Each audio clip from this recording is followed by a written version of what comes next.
Vote শেষ, শুরু হিসেব নিকেশ। প্রতিটি দলেই চলছে চুলচেরা বিশ্লেষণ। অসমে ভোট শেষ হয়েছে, এবার শুরু হয়েছে হিসেব নিকেশ। কার ঝুলিতে কত আসন যেতে পারে তা নিয়ে চলছে চুলচেরা বিশ্লেষণ। তবে এরই মধ্যে শাসক দলের দুই নেতার পরস্পর বিরোধী সমীকরণ। প্রদেশ বিজেপি সভাপতি ভবেশ কলিতা এবং মন্ত্রী রঞ্জিত দাসের হিসেবে গড়মিল। বিভিন্ন আসনে দলের সম্ভাব্য ফলাফল সম্পর্কে মন্ত্রী রঞ্জিত দাসের দাবি, এবার নগাঁও আসনে 50-50 আর করিমগঞ্জে 60-40। গুয়াহাটির ফলাফল আগে ভাবার মতো হবে না। গুয়াহাটিতে কমবে ভোটের ব্যবধান। ধুবড়ীতে শরিক দল জিততে পারবে না, ধুবড়ীতে কংগ্রেস জিতবে। মই সাধাৰণতে যি ৰিজাল্ট কওঁ মই সঁচা কথা কওঁ, গুৱাহাটী নিশ্চিত ওপৰত জিকিম। কিন্তু গুৱাহাটীত আমি যিমান ভাবিছিলোঁ, পূৰ্বতে মই ভাবিছিলোঁ যে 4 লাখৰ কথা ভাবিছিলোঁ যে সেইটো নহ'বগৈ। কিন্তু এতিয়া মোৰ যিটো মানে হিচাপ, মই দেখিছোঁ তাত যে 1 পৰা 3 লাখ বা 2.5 লাখৰ ভিতৰতহে আমি তাত জিকিম। মই নিৰ্বাচনৰ দিনাখনো কৈছোঁ যে ধুবুৰী হাৰিব বুলি কৈছিলোঁ, কাৰণ কি ধুবুৰীত যেতিয়া দেখিলোঁ যে 9টা বজালৈ আমাৰ 1% দূৰৰ কথা, মানে 10টা ভোটো পোল হোৱা নাছিলে। ধুবুৰীত আজমল জিকিব নোৱাৰে, এইটো নিশ্চিত। কৰিমগঞ্জতো মই সিমান ভোটত নিজিতিম, অলপ ভোটত জিকিম আমি। 50-50 নহয়, মানে 60-40 হৈ আছে। এনেকুৱা কণ্টেষ্ট হ'ব। 14ৰ ভিতৰত যদি আমি কওঁ তেতিয়াহ'লে আমাৰতো 11খনটো নিশ্চিত, কাৰণ ট্ৰেণ্ড এটা আছে। মন্ত্রী রঞ্জিত দাসের এই হিসেব নিকেশের সঙ্গে প্রদেশ বিজেপি সভাপতি ভবেশ কলিতার হিসেবে রয়েছে গড়মিল। কলিতার দাবি, নগাঁও করিমগঞ্জে প্রতিদ্বন্দ্বিতা হবে যদিও কম ভোটের ব্যবধানে জয়ী হবে দল। গুয়াহাটিতেও প্রচুর ভোটে জিতবে দল। ধুবড়ীতে শরিক দল জিতবে কি না তা স্পষ্ট নয়। করিমগঞ্জ আৰু নগাঁৱত প্ৰতিদ্বন্দ্বিতা হৈছে আৰু দুয়োখন আসনে করিমগঞ্জ বেছি মাৰ্জিনত ওলাব, নগাঁওখন কম মাৰ্জিনত ওলাব।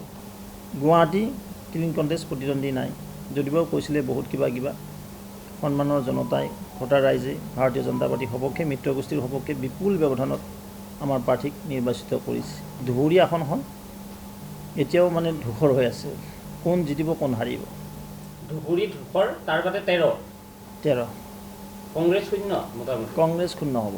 আমাৰ হিচকা নিকাচ চলিয়ে আছে, আমি আগতেই কৈছে, মাননীয় মুখ্যমন্ত্রী মহোদয় কৈয়ে দিছে যে 13খন পামেই আমি। একদিকে যদি রঞ্জিত দাস ইঙ্গিত দিচ্ছেন আশানুরূপ ফল হবে না বলে, অন্যদিকে ভবেশ কলিতা দাবি করছেন 14টি আসনের 13টিতেই জয়ী হবে দল। এদিকে অসম তৃণমূল কংগ্রেসের সভাপতি রিপুন বরার অন্য হিসেব।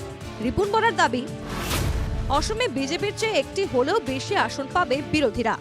এতিয়া ভোটৰ পাৰ্চেণ্টেজটোৰ পৰা এইটো বস্তু প্ৰতীয়মান হৈছে যে ৰাইজে বিজেপিৰ বিৰুদ্ধে ভোট দিছে। কিন্তু এটা কথা স্পষ্টভাৱে কৈছোঁ, বিজেপিতকৈ এখন হ'লেও বেছি আসন বিৰোধী, সন্মিলিত বিৰোধীয়ে পাব অসমত। প্রদেশ কংগ্রেস সভাপতি ভূপেন বরার মতে, বিরোধীদের আসন বাড়বে ভোটের শতাংশ। এতিয়া মই হিচাপ নিকাচ মই এতিয়ালৈকে কৰা নাই, বা আমি দলীয় কৰ্মীৰ পৰাও যিটো আমি হিচাপ ল'ব লাগে সেইখিনি মই লোৱা নাই। কিন্তু মই এষাৰ কথা আপোনালোকক কৈ থৈছোঁ যে আমাৰ সিটো বাঢ়িব, ভোটৰ পাৰ্চেণ্টেজো বাঢ়িব। আৰু কংগ্ৰেছ যে একমাত্ৰ নেশ্যনেল অল্টাৰনেটিভ সেইটো আমি কৈ আছিলোঁ। এইবাৰ লোকসভা নিৰ্বাচনৰ 3টা পৰ্যায়ত আমি সেইটো প্ৰতিষ্ঠা কৰিছোঁ। অবশ্য ভূপেন বরার এই দাবিকে চ্যালেঞ্জ করলেন ভবেশ কলিতা। 4 জুন কে মিষ্টি খায়, বাজি পোড়ায়, দেখা যাবে। তেওঁতো সদায় কৈয়ে থাকে এইবিলাক কথা। এতিয়া বোধহয় কবিতা চবিতা লিখি আছে নেকি, ইমান দুখৰে লিখে নে পৰাজয়ে লিখে তেওঁ জানিব। 4 তাৰিখলৈ ৰখিব দিয়ক, কোন ক'ত যায়, কোনে ফটকা ফুটায়, কোনে মিঠাই খায়, কাৰ অফিচ তালা লাগি থাকে, আপোনালোকে দেখিবলৈ পাব না। এভাবে বিভিন্ন দলে চলছে চুলচেরা বিশ্লেষণ। কার বিশ্লেষণ সঠিক হয় সেটা জানতে অপেক্ষা করতে হবে 4 জুন পর্যন্ত। Bureau report, NKTV Bangla.